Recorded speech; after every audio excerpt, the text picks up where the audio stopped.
thank you for voting us Yuba Sutter's best in multiple categories, including financial advisor and wealth management firm for the past 5 years. You can find more information at shawassociatesinc.com or 530-674-1150. Shaw & Associates is proud to support community radio. And in with me right now, Dr. Chris Damon. Dr. Chris, how are you today? Doing fine. Great to see you. You know, we were talking before, and let's get to know you. Where did you grow up? You know, how did you get to this area? It's a long story, actually. I'll try and make it brief. Canadian born, Vancouver, Canada, yeah. Okay. Yeah. Came with my parents, dragged me along at age 12 to northern New York State, and went throughout the United States as I was going through high school, and eventually went through college in Georgia, medical school in Georgia. So that would have been a drastic difference between Canada and Georgia. Yes, it's a different language. And climate, for sure. Mm-hmm. And climate, yep. And then back into the Northeast as I went through some regular general surgery training, and then orthopedics I went into the military for. I was a letterman in 86 to 89, actually. Okay. Yep. And then after fellowship in Hartford, I found this place. And what drew you to this area? Well, I liked California. I had been at Letterman, as I mentioned, San Francisco, and liked the ocean versus mountains sort of thing, and decided to park myself right in the middle of it in the smallest town possible so that I wouldn't have to worry about going back and forth to work over half an hour. Oh, gotcha. Yeah, that was it. Just the commute just made you go, let's find somewhere small. That's it. Well, we're glad you're here. Yeah. So, talking about that, and what got you into orthopedics? Well, as we talked before, this started. Actually, I was doing some research in organic chemistry. I was trying to get a master's degree, and I was in my third year in college in Emory University in Atlanta.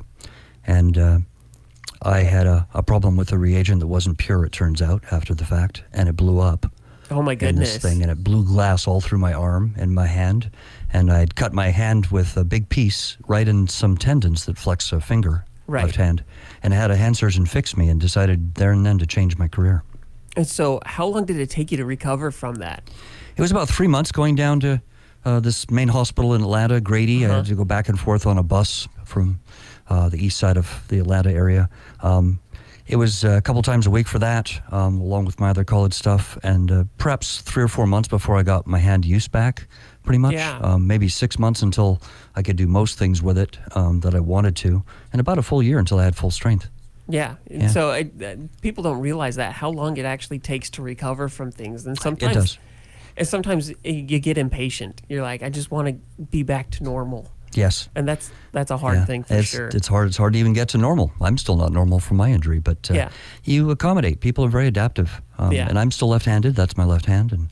But that's what I decided to do. Right after that, it was sort of tough getting through all of medical school and training because all I ever wanted was just hand surgery, which is very specific. Yeah. And ended up, as I say, going to the military to get into orthopedics just because I wanted a certain direction of training. There are 3 ways to get into hand surgery still, although most others are not used anymore. There's still plastic surgeons who do hand surgery and some general surgeons who just go through a hand fellowship after their general surgery training. But I think I'm about the best in position for doing whatever we need to do overall as a hand surgeon for any sorts of injury. Yeah, so what types of injuries do you normally see as a hand surgeon? As far as the injuries go, broken bones. Yeah. Everything from kids falling off of jungle gyms sorts of things to bicycles, this, that, and the other. Wrists, fingers, hands themselves. Hopefully the bone isn't poking through the skin, called an open fracture, because that's an emergency. Yeah. Those sorts of things. And they're usually just treated in the hand with some pins or a cast. Sometimes it can get a little more fancy, the end of the radius, in fact, the wrist so-called fractures. Right. They're about, in fact, 1 out of 6 visits to an ER for a broken bone. Is it just a radius fracture? Right. So very common for me to see. And then the other side of the coin is not injury itself, but some other thing that's happened, developing arthritis or a catching finger or things like carpal tunnel, which is very common. Yeah. So catching finger, you don't hear about that very often. What exactly is that? Catching finger, real name trigger finger, the actual medical terminology, stenosing tendinitis, which I'd rather go to trigger finger for. It's too long. Is just where a tendon starts to get inflamed right at the base of the finger in the palm. Okay. And it makes the finger get stuck down and then pop out at that joint that's out past it. The thumb does it too. The most common, though, are the ring and middle. And usually basic treatment, if we can do just steroid injections, will calm it down, but there are some contraindications to that. People have steroid problems such as diabetics can Right. have real issues with that, or other folks, immunocompromised folks. But then there's the surgery as a backup for that works essentially 100% of the time. It's one of the few things that I do that actually works 100% of the time, Yeah. which is weird to say, but So let's go to that. And, somebody comes into you, they have probably either like a major broken bone or a cut tendon. And they come into you and they're like, okay, fix me. And if I'm not, how many of them expect to be just back whole 100% again when they come in? And actually most people, when they realize what's going on, I'd say are sort of between the two, 100% and I'll never do anything again. Yeah. But I think that those who are positive about their outlook generally would prefer to, and they feel, anyway, they broadcast that they want to be 100%, and then they get a shock because it's really hard to become 100% afterward. It's pretty good to be 98%. It's just like tests at school. yeah. Get D results and they get A+ results, and those depend on a whole bunch of factors we really can't control as doctors as far as surgery goes. Yeah. But tendons I see a lot of too to fix, and they're one of the tougher things to get back to full motion, as my own hand. Yeah. Yeah. And so, going back to being in organic chemistry, what did you want to do in organic chemistry and then all of a sudden you just made that shift when you got injured? I was really interested in things to actually help farming. Really? The research that I was doing to get my master's degree involved making a special chemical to spray on trees so that the insects that tended to eat those trees would feel full. Okay. It wouldn't be a pesticide. It doesn't get into the groundwater and, give people cancer and this, that, and the Right. other. It's not something you spray like that. It's something that just stops the insect from eating that particular tree. They'd eat another tree, that's fine, the one you don't have to worry about. But the peach or whatever else, it would protect. And so that's what I was into, was doing special types of chemicals like that. Oh, that's really Yeah, cool. So yeah. just trying to figure out how to be insecticides without necessarily harming the environment. Right. Yeah. As far as I know, no one ever made one. Or if they did, it's been squashed. Sometimes you wonder about things like that, Yeah. right? But we're not going to go into the weeds of that Okay. type of stuff. But, talking about orthopedics again and all the things that you do, when somebody comes in and they've got an issue, how do you work them through it? What types of procedures are happening usually with one of your clients, one of your cases? During a visit, of course, the most important thing is just to listen to somebody. Yeah. They're going to come and they're going to tell you this story about how things started up, whether they had an injury or not to start it, maybe a puncture wound, maybe they just were using their hand differently. They, cleaned out their garage for the spring cleaning sort of thing, and then it started up, or an activity they do at work, or they play too much golf, perhaps, which is hard to say you can play too much golf, but I'm not a golfer. What about too much guitar? Can you have injuries from too much guitar? I see several people a year who are pretty high up musicians. That's Some of them depressing. pros. Yeah, piano, violin, flute even, guitar certainly.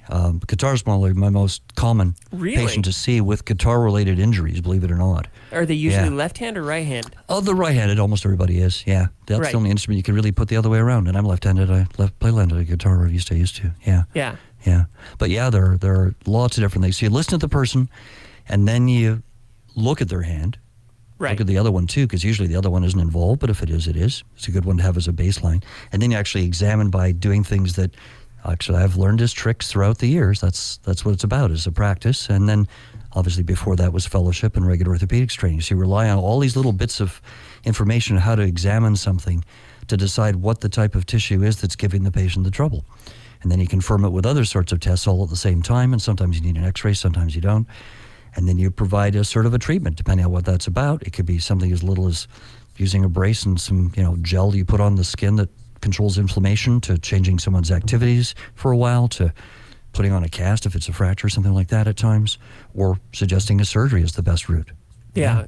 And so hands are one of those things I like to damage. I'm just going to be honest with you. I've had 4 surgeries on my hands, both my hands, 1 on my left and 3 on my right. And so hands are another thing that fascinate me. And it's about, learning about things and how the blood flow works in your hands and things like that. And so I've heard a lot of doctors tell me that the blood flow is really slow in your hands and it takes a lot longer to heal up.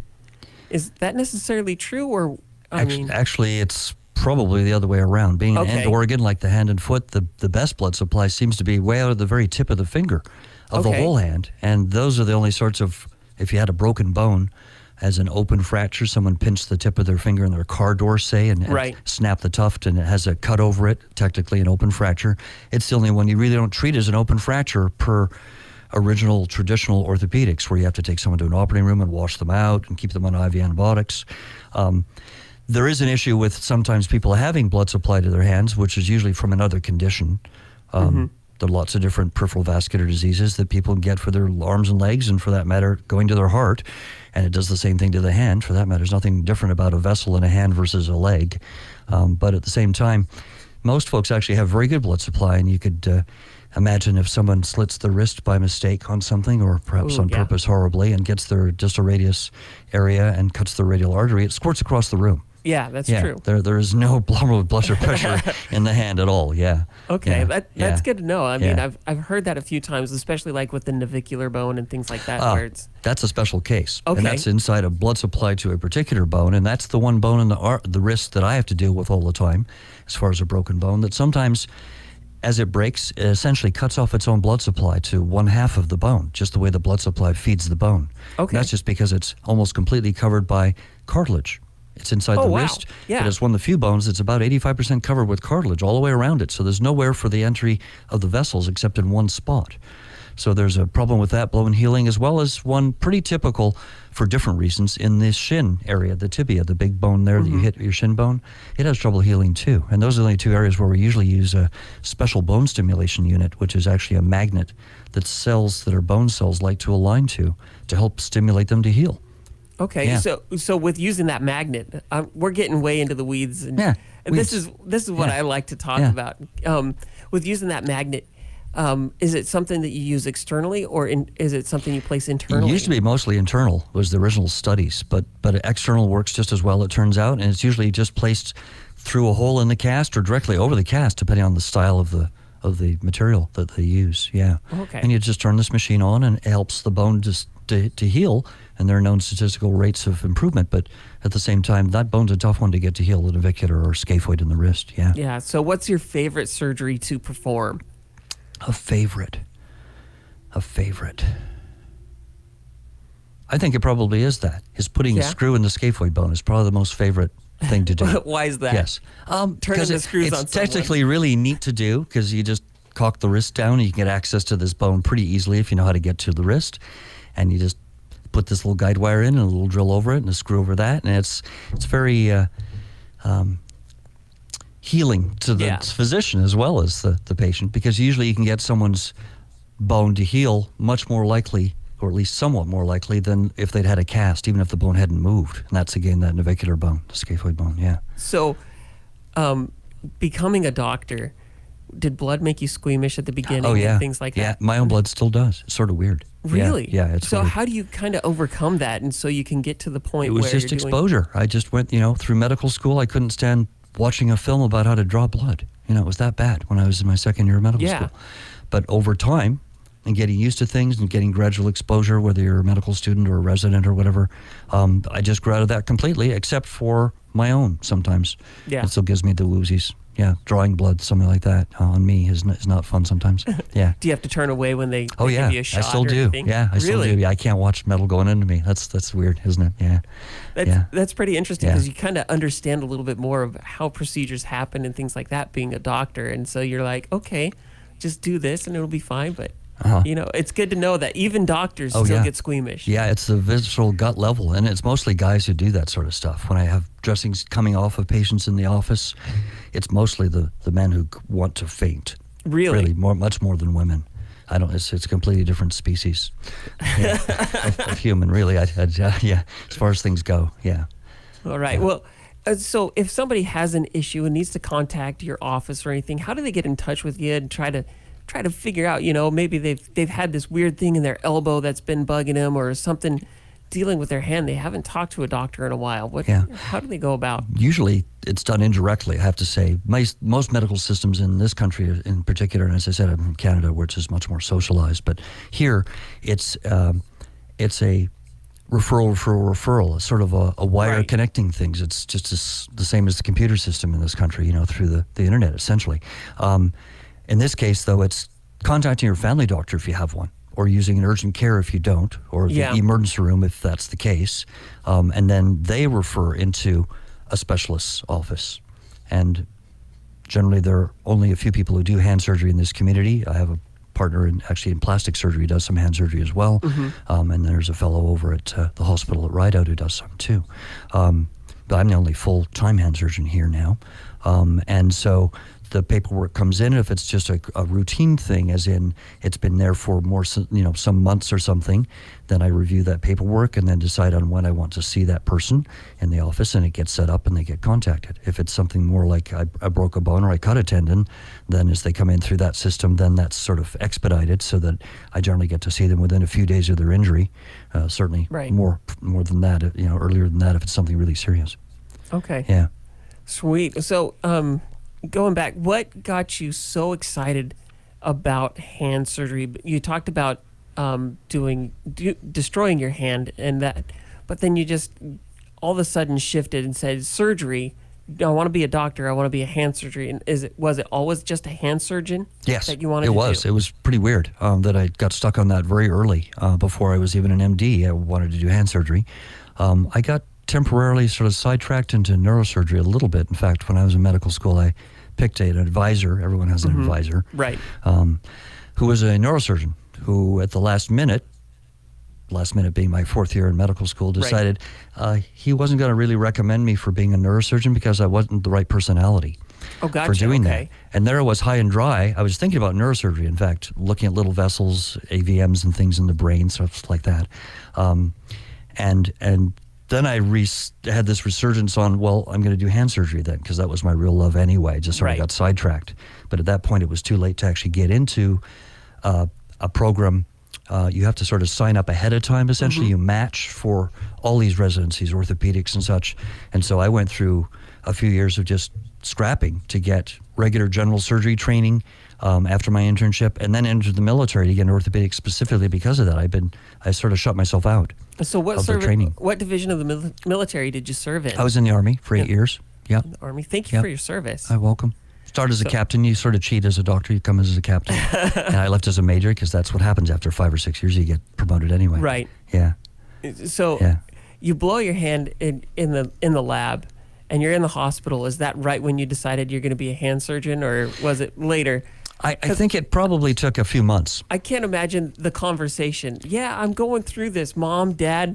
I'm not gonna go and finish my master's degree. I'm gonna go be a surgeon, a hand surgeon. Now, it didn't happen right away. But as I realized, I found it, in fact, that I was lab shy. I was gun shy. It was like a PTSD, a miniature version. Oh, really? Yeah, and I didn't want to go back into the lab to do any more research. I was afraid of things blowing up. Yeah, well, that's Yeah. okay. I'm still Yeah. afraid of IBC totes. There we so, go. Same thing, right. It It happens. got you. And That's right. forklifts. Forklifts scare me too. So Especially the colored ones, yeah, the lightly colored ones. you got to watch out But, for yeah. the ones with the flashing lights on top. Yeah.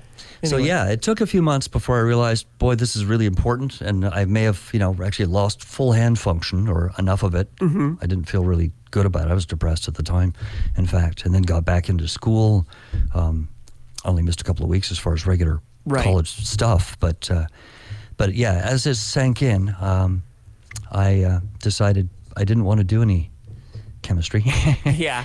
And medicine was the thing, and hand surgery was specifically the thing, which was sort of weird. Yeah. Most people don't pick a subspecialty, when they're 22 years old, something Right. like that. They're into, I may like pediatrics or general surgery or something as a big global idea, and then they even change halfway through. Right. And I did get drawn aside a bit, as I mentioned, by neurosurgery for a little bit, but that was because of my experience. I didn't have actually much orthopedic or any hand surgery experience when I was in medical school. Yeah. So there wasn't anything to sort of prompt that and feed that fire. Conversely, I had a lot of neurosurgery experience. And so that's what I was sort of gravitating toward at the time until I got that fire put out by my advisor, as I mentioned. Yeah. How big of a letdown was that for you? It was pretty bad. Well, actually, it destroyed a lot of the planning. As I said, I got into an internship, but there was no pathway after that. It's a dead end, essentially. Most of the training you get in all sorts of specialties, whether it be primary care to general surgery to every other possible, lots of them have almost all of them have specific tracks. Some people going to general surgery after a few years are destined to go into urology, and that's set up that way. And so if they go through general surgery and they decide not to get into urology, or if whatever something else happens and they don't go that way, they're at a dead end.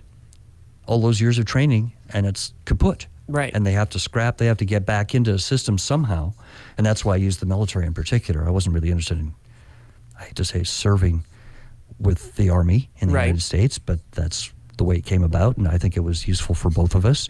And I made it through. I didn't actually have any other nasty things happen to me during it. A lot of people probably would, especially in war zones. But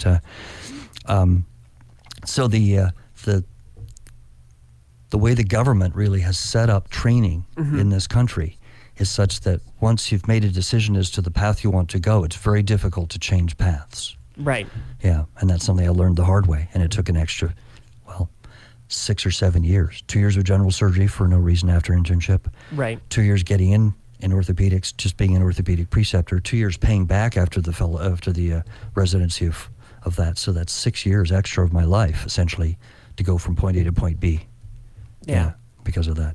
But, now here you are. You're in our area. You do orthopedic hand surgery, which, me personally, I think that's extremely important, but mainly because that's when I damage myself, it's my hands. Yeah. That's all there is to it. Hands are important. Hands are important. Most people have to use their hand for something. Yeah. Whether it be vocation or avocation, they want to, It's really hard to brush your teeth with your non-dominant hand. Yeah. Or for no hands. Yeah, for those folks who've actually lost most function or most hand. Yeah. Definitely. But Dr. Chris, thank you so much for coming in. Is there anything you want the people out there to know about what you do or about how to get in touch with you or anything like that before we end our interview? Well, as I said, the referral system is that your primary care would generally contact us or urgent cares or the ER directly to the office. And, of course, my office is part of Sutter North, and the main number I never have off the top of my head, but it's my front desk number anyway is available through the operator. And I would like to take care of everybody I can take care of. I have a very busy practice, sometimes 35 to 45 people a day. Wow. Yeah. And a couple of days in the operating room. And I've been here, as I say, 28 plus years now. I'll be 29 this August. I'm here to stay, essentially, as far as my practice. I'm not going anywhere. And be glad to take care of you if I can help you. Well, thank you. Dr. Chris Damon, you can tell you have a passion for hand surgery, and that's something that's really important and something good to see in a doctor. Well, thank you. Thank you so much for being in today. Thanks for being here, Gary. This community interview is made possible by Shaw and Associates. I'm Dave Shaw, President and CEO of Shaw & Associates. For over 65 years, Shaw & Associates has been your trusted local expert for wealth management, tax, accounting, and payroll. Thank you for voting us Yuba Sutter's best in multiple categories, including financial advisor and wealth management firm for the past 5 years. You can find more information at shawassociatesinc.com or 530-674-1150. Shaw & Associates is proud to support community